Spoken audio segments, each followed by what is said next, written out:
प्रिय विद्यार्थियों, अपनी पिछली कक्षा में हम बात कर रहे थे प्रेमचंद की कहानियों में, जो कि मानसरोवर के प्रथम खंड में संकलित है। उन कहानियों में बाल मनोविज्ञान पर, इनमें से कुछ कहानियाँ, पहले खंड की कुछ कहानियाँ बाल मनोविज्ञान को व्यक्त करती हैं। इसी को आधार बनाकर हमने अभी पिछली कक्षा में अपनी बात की थी, और उसी क्रम में आज भी हम कुछ और कहानियाँ जो इसी पहले खंड में संकलित है, इन पर ध्यान केंद्रित करते हुए इनमें बाल मनोविज्ञान पर बात करेंगे। विद्यार्थियों, इसी पहले खंड में एक कहानी है गुल्ली डंडा। इस कहानी में प्रेमचंद ने बच्चों की रुचि, खेल के प्रति उनकी क्या रुचि है, कितना लगाव है खेल के प्रति, इसका मनोवैज्ञानिक चित्रण किया है। प्रेमचंद कहानी में लिखते हैं, हमारे अंग्रेजी दोस्त माने या न माने, मैं तो यही कहूँगा कि गुल्ली डंडा सब खेलों का राजा है। अब भी कभी लड़कों को गुल्ली डंडा खेलते हुए देखता हूँ तो जी लोट पोट हो जाता है कि उनके साथ जाकर खेलूं। न लाने की जरूरत है, न नेट की, न थापी की। मजे से किसी पेड़ से एक टहनी काट ली और गुल्ली बना ली।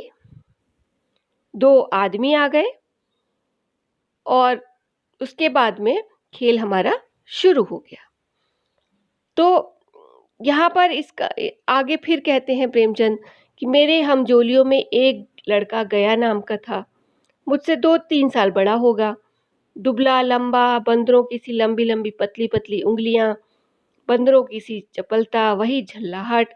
गुल्ली कैसी भी हो, पर इस तरह से लपकता था कि जैसे छिपकली कीड़ों पर लपकती है।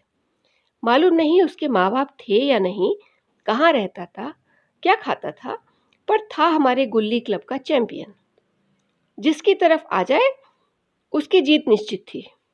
हम सब उसे देखकर दौड़कर उसका स्वागत करते थे और उसे अपना गुइयां बना लेते थे। तो इस संपूर्ण कहानी में प्रेमचंद ने बच्चों के मन में खेलों के प्रति कितनी रुचि होती है, उसका चित्रण इन्होंने किया है।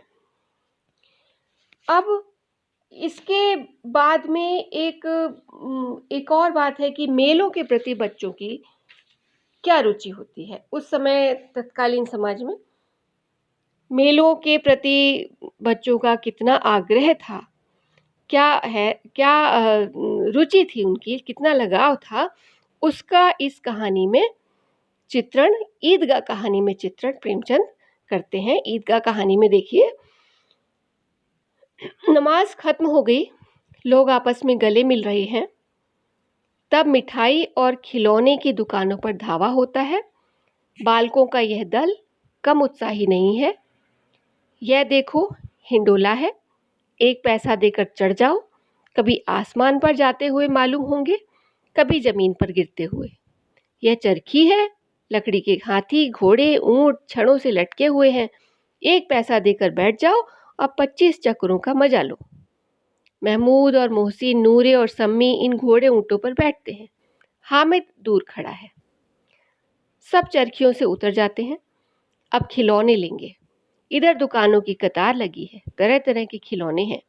सिपाही और गुजरिया, राजा और वकील, भिश्ती और धोबिन, साधु, कितने सुंदर खिलौने हैं। महमूद सिपाही लेता है, खाकी वर्दी और लाल पगड़ी वाला, कंधे पर बंदूक रखे हुए। मोहसिन को भिश्ती पसंद आया है, कमर झुकी है, ऊपर मशक रखे है, कितना प्रसन्न है, शायद कोई गीत गा रहा है।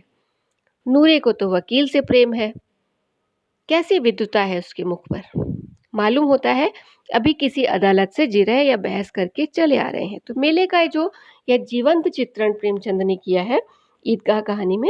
ये बच्चों के मन में मेलों में और मेलों के प्रति और खेल खिलौने के प्रति जो गहरी रुचि विद्यमान होती है, जो उनके भीतर मेलों के प्रति, खिलौने खरीदने के प्रति, खिलौनों को देखकर उनके मन में जो विचार उत्पन्न होते हैं, उन सभी का प्रेमचंद ने इसी ईदगाह कहानी में चित्रण किया है।